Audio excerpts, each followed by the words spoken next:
জার্মানির জাতীয় নির্বাচনে ক্রিশ্চিয়ান ডেমোক্রেটিক ইউনিয়ন সিডিইউ জয়ী হওয়ার কয়েক ঘণ্টার মধ্যেই দলটির নেতা ফ্রেডরিক মের্জ বিস্ফোরক মন্তব্য করে বসেন। তিনি বলেন, ট্রাম্প মোটেও ইউরোপের ভাগ্য নিয়ে চিন্তিত নন, সুতরাং আমাদের অগ্রাধিকার হওয়া উচিত ছিল ধীরে ধীরে যুক্তরাষ্ট্রের কাছ থেকে স্বাধীনতা অর্জন করা। মের্জ আরও বলেন, আগামী জুনে নেদারল্যান্ডসে ইউরোপের নেতারা মিলিত হবেন। ততদিন পর্যন্ত ন্যাটোর অবস্থা বর্তমান রূপে থাকবে তো, নাকি ইউরোপকে রক্ষার জন্য আমাদের আরও বিকল্প সক্ষমতা অর্জন করতে হবে, সে ব্যাপারে আমি নিশ্চিত নই। মের্জের এসব বিস্ফোরক মন্তব্য থেকে সহজেই বোঝা যায় ন্যাটোর উপর ডোনাল্ড ট্রাম্পের আক্রমণ নিয়ে তিনি চিন্তিত।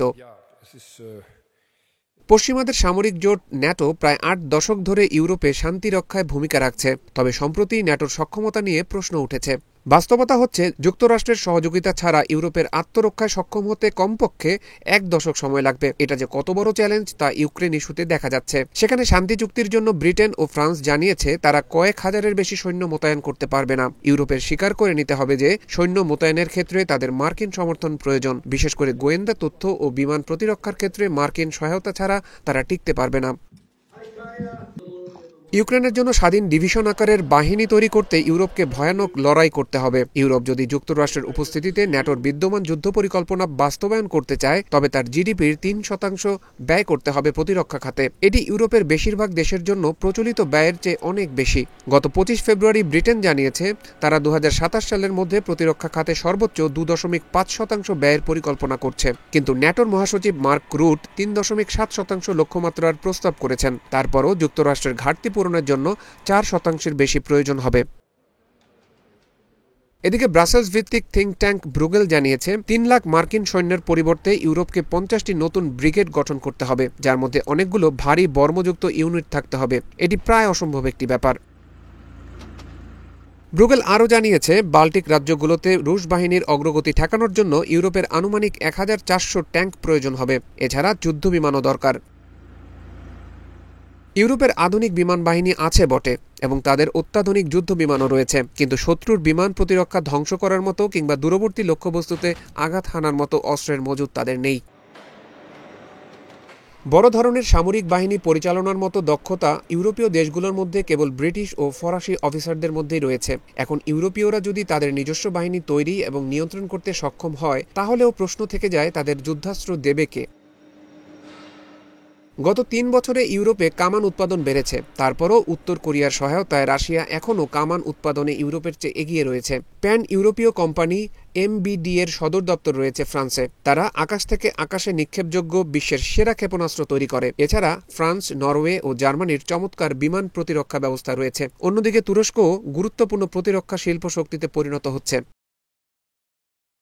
আমেরিকার উপর নির্ভরতার মাত্রা সব দেশের একরকম নয়। যেমন গোয়েন্দা যন্ত্রপাতি ও যুদ্ধাস্ত্রের জন্য আমেরিকার উপর গভীরভাবে নির্ভরশীল ব্রিটেন।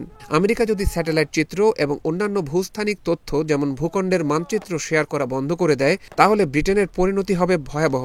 গত বছর ইউক্রেন থেকে রাশিয়ায় ব্রিটিশ স্টর্ম শ্যাডো ক্রুজ ক্ষেপণাস্ত্র নিক্ষেপ করার জন্য যুক্তরাষ্ট্রের সম্মতি চেয়েছিল ব্রিটেন, কারণ এই ক্ষেপণাস্ত্রগুলো সঠিকভাবে পরিচালনার জন্য এবং লক্ষ্যবস্তুতে আঘাত হানার জন্য আমেরিকান ভূস্থানিক তথ্যের প্রয়োজন। ব্রিটেন যদি প্রতিস্থাপন চিত্র কিনতে চায়, তাকে কোটি কোটি টাকা ব্যয় করতে হবে অথবা ফ্রান্সের দিকে ঝুঁকতে হবে। এছাড়া পারমাণবিক অস্ত্রের জন্যও ৮০ বছর ধরে যুক্তরাষ্ট্রের উপর নির্ভর করে আছে ব্রিটেন। ব্রিটেন ও ফ্রান্সের মাত্র ৪০০টি ওয়ারহেড রয়েছে, অন্যদিকে রাশিয়ার রয়েছে ১,৭০০টিরও বেশি ওয়ারহেড। সুতরাং ইউরোপের এত ছোট অস্ত্রাগার দিয়ে যুক্তরাষ্ট্রের পারমাণবিক ঢালকে প্রতিস্থাপন করার কথা চিন্তাও করা যায় না। আরেকটি বিষয় হচ্ছে, ফ্রান্সের কাছে পারমাণবিক অস্ত্র সমৃদ্ধ যুদ্ধবিমান ও সাবমেরিন রয়েছে ব্রিটেনের কাছেও। এছাড়া যুক্তরাষ্ট্রের কাছ থেকে ক্ষেপণাস্ত্র লিজ নেয় ব্রিটেন, কিন্তু সেগুলো প্রয়োজনের তুলনায় অপ্রতুল। তবে এই সমস্যাগুলো কাটিয়ে ওঠা একেবারেই অসম্ভব তা কিন্তু নয়। ইউরোপের পারমাণবিক সক্ষমতা ও প্রতিরোধ ক্ষমতা বাড়াতে ইউরোপীয় প্রতিরক্ষা মন্ত্রীরা গোপনে আলোচনা জোরদার করেছেন। কিন্তু সমস্যা হচ্ছে, ইউরোপের নিজস্ব পুনর্গঠনের জন্যই এখন প্রচুর অর্থ দরকার। তাদের কাছে এখন তাৎক্ষণিক অগ্রাধিকার হচ্ছে ইউক্রেন যুদ্ধ। ইউরোপের ব্যাংকগুলোতে রাশিয়ার ২১০ বিলিয়ন ইউরো বা $২১৮ মিলিয়ন সম্পদ জব্দ করা আছে। বিশ্লেষকরা বলছেন, ইউরোপের উচিত রাশিয়ার হিমায়িত সম্পদ জব্দ করা এবং ইউক্রেনের সামরিক ও বেসামরিক অবকাঠামো পুনর্নির্মাণের কাজে সেগুলো ব্যবহার করা। সোভিয়েত ইউনিয়নের যুগে ইউক্রেন ছিল প্রতিরক্ষা সরঞ্জাম উৎপাদনের শক্তিশালী কেন্দ্র। ইউক্রেনকে আবারও তেমন জায়গায় নিয়ে যাওয়া যেতে পারে।